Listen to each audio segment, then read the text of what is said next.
గం గణపతయే నమః. హరి ఓం. వాల్మీకి రామాయణంలో బాలకాండలో కపిలుని క్రోధాగ్నిలో సగరుని కుమారులు భస్మమగుట గురించి చెప్పుకుంటున్నాం.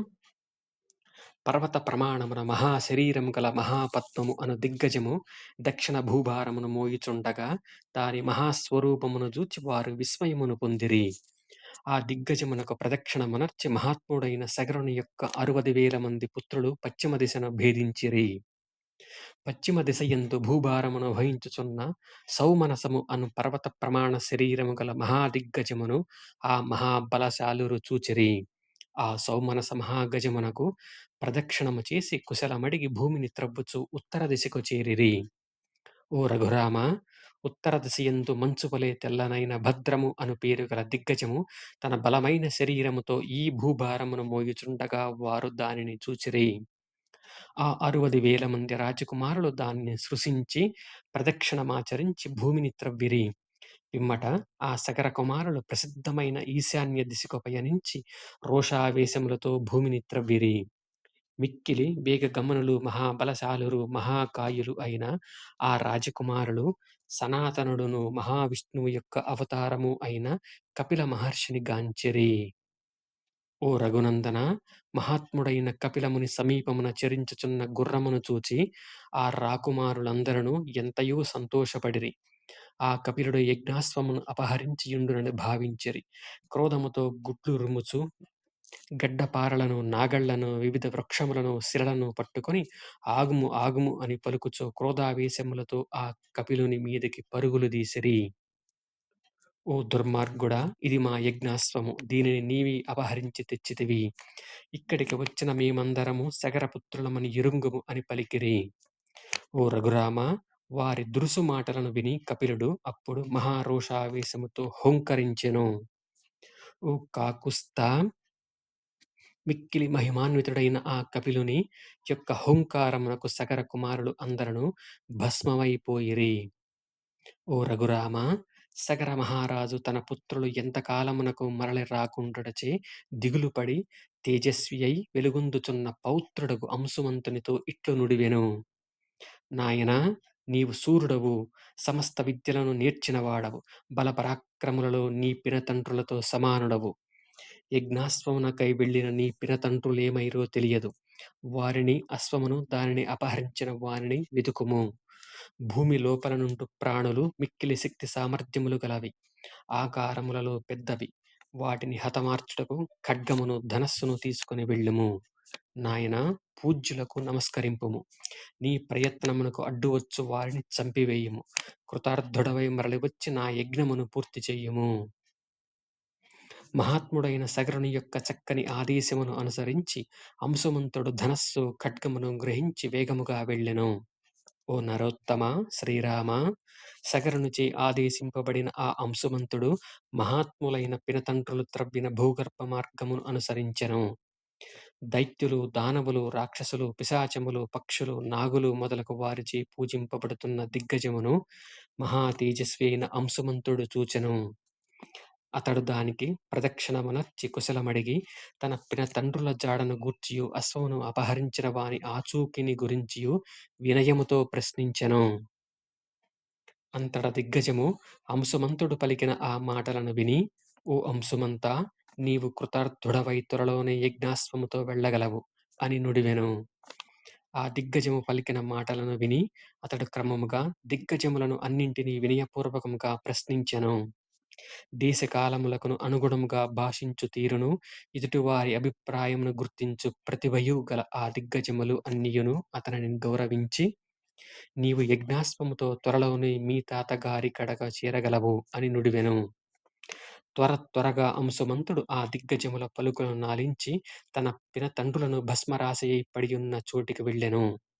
అచ్చట తన పినతండ్రులు కనబడకపోవుటచే అంశుమంతుడు మిగులు దుఃఖితుడాయెను.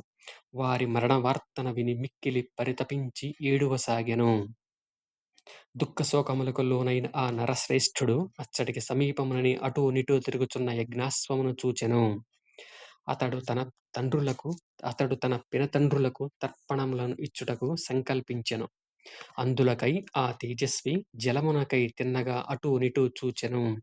కాని జలాశయము మాత్రము కనపడలేదు. అతడు తన నిశిత దృష్టిని ప్రసరింపజేయగా, తన పినతండ్రులకు మేనమామయు, వాయువేగము గలవాడును ఖగరాజు అయిన గరుత్మంతుడు కనపడెను. అంతటా మహాబలశాలి అయిన వైనతేయుడు అతనితో ఇట్లనెను: ఓ నరోత్తమా, శోకింపకము. నీ పినతండ్రులు మృతి లోకహితమునకే జరిగెను. మహాబలశాలురైన నీ పినతండ్రులు మహానుభావుడైన కపిలుని కోపాగ్నికి దగ్ధమైరి. వీరికి లోక మర్యాదను అనుసరించి తర్పణములను విడువదగదు. ఓ నరోత్తమా, గంగా నది హిమవంతుని జ్యేష్ఠ పుత్రిక.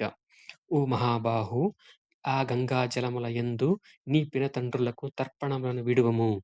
భస్మరాశిగా మారిన నీ పినతండ్రులను లోక పావని అయిన గంగా పవిత్రులను గావించును. పునీతమైన ఆ గంగోదకములచే ఈ భస్మము తడుపబడగా, ఆ 60,000 మంది రాజకుమారులను స్వర్గమునకు చేరుదురు. వీరుడవైన ఓ మహానుభావా, నరోత్తమా, ఆ అశ్వమును తీసుకొని పొమ్ము. మీ తాతగారి యజ్ఞమును పూర్తి చెయ్యుము. మహాయశస్వి మిక్కిలి పరాక్రమవంతుడైన ఆ అంశుమంతుడు గరుత్మంతుని మాటలను పాటించి వెంటనే యజ్ఞాశ్వమును తీసుకొని యజ్ఞభూమికి మరలెను. ఓ రఘునందన, అతడు యజ్ఞదీక్షలోనున్న సగర మహారాజు గడకేగి వైనతెయ్యుని మాటలను యథాతథముగా తెలిపెను. సగర మహారాజు అంశుమంతుడు తెలిపిన భయంకరమైన పుత్ర మరణ వార్తను విని దుఃఖించెను. పిమ్మట అతడు యథావిధిగా కల్పోక్త ప్రకారము యజ్ఞమును నిర్వర్తించెను. ఉత్తమ గుణములు కల ఆ మహారాజు యజ్ఞమును ముగించుకొని తన నగరమునకు చేరెను. గంగను తీసుకొని వచ్చు విషయమున అతడు ఒక నిర్ణయమునకు రాలేకపోయెను. ఇట్లు చాలా కాలము గడిచిపోయెను. ఎట్టి నిర్ణయమును చెయ్యకుండుగనే సగర మహారాజు 30,000 సంవత్సరముల రాజ్యమును పాలించి దివంగతుడాయెను. ఓ రామ, సగరుడు స్వర్గస్థుడు కాగా మంత్రులందరూ న్యాయసమ్మతముగా ధర్మబుద్ధి గల అంశుమంతుడే రాజు కావలనని కోరుకొనిరి. ఓ రఘునందన, అంతట మిక్కిలి ఉత్తముడైన అంశుమంతుడు రాజు అయ్యెను. అతని కుమారుడు దిలీపుడు. అతడు మిక్కిలి సుప్రసిద్ధుడు. అంశుమంతుడు తన కుమారుడైన దిలీపునకు రాజ్యభారమును అప్పగించి గంగావతరణార్థమై పవిత్రమైన హిమవత్ పర్వత శిఖర భాగమున తీవ్రమైన తపమును ఆచరించెను. ఖ్యాతికెక్కినవాడు తపోధనుడు అయిన అంశుమంతుడు 32,000 సంవత్సరముల కాలము తపమాచరించి గంగను పొందకయే స్వర్గమును చేరెను. మిగులు తేజస్వి అయిన దిలీపుడు తన తాతల యొక్క అకాల మరణ వార్తను విను ఖిన్నుడాయెను. వారికి సద్గతులు కలుగుటకై తన తండ్రి తీవ్ర తపమనర్చియు లక్ష్యము సిద్ధింపక ముందే అతడు స్వర్గస్థుడైనందులకు మిక్కిలి చింతాక్రాంతుడై కర్తవ్యమును నిర్ణయించుకొనలేకపోయెను. దివి నుండి భువికి గంగావతారణమును సాధించుట ఎట్లు, గంగోదకములతో పితామహులకు తర్పణములను సమర్పించుట ఎట్లు, ఇక వారిని తరింపజేయుట ఎట్లు అని అతడు తీవ్రముగా ఆలోచింపసాగెను. నిత్యము ధర్మకార్య నిరతుడై సుప్రసిద్ధుడైన దిలీపుడు తాతలను తరింపజేయు ఆలోచనలోనే మునిగియుండెను. కొంతకాలమునకు ఆయనకు భగీరథుడు అను కుమారుడు కలిగెను. అతడు పరమ ధార్మికుడుగా వాసిగాంచెను. మిక్కిలి బల పరాక్రమ సంపన్నుడైన దిలీప మహారాజు పెక్కు యజ్ఞములను చేసెను. అతడు 30,000 సంవత్సరములు రాజ్యపాలన చేసెను. ఓ రామ, అతడు తన 60,000 మంది ముత్తాతలను ఉద్ధరించుటకు తగు నిర్ణయమును తీసుకొనలేకపోయెను.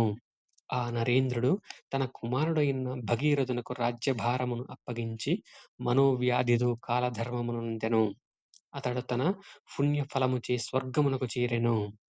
ఓ రఘురామ, ధార్మికుడను రాజర్షియు మిక్కిలి పరాక్రమశాలియు అయిన భగీరథునకు సంతానము లేకుండెను. అతడు పుత్రుల కొరకై తహతహపడుచుండెను. కాని అతని కోరిక నెరవేరలేదు. ఓ రఘునందన, అంతటా భగీరథుడు గంగను దివి నుండి భూమికి అవతరింపజేయు సంకల్పముతో తన రాజ్యభారమును మంత్రులకు అప్పగించి తపమునర్చుటకై హిమవత్ పర్వత ప్రాంతమున గల గోకర్ణ క్షేత్రమునకు వెళ్ళెను. అతడు ఆ క్షేత్రమున మాసమునకు ఒక్కసారి మాత్రమే ఆహారమును తీసుకొనుచు జితేంద్రియుడై ఊర్ధబాహువై పంచాగ్నుల మధ్య దీర్ఘకాలము తపోనిమగ్నుడాయెను. మహాబాహువైన ఓ రామా! మహాత్ముడైన ఆ భగీరథ మహారాజు అట్లు తన తీవ్రమైన తపస్సును కొనసాగించుచుండగా వేల కొలది సంవత్సరములు గడిచిపోయెను.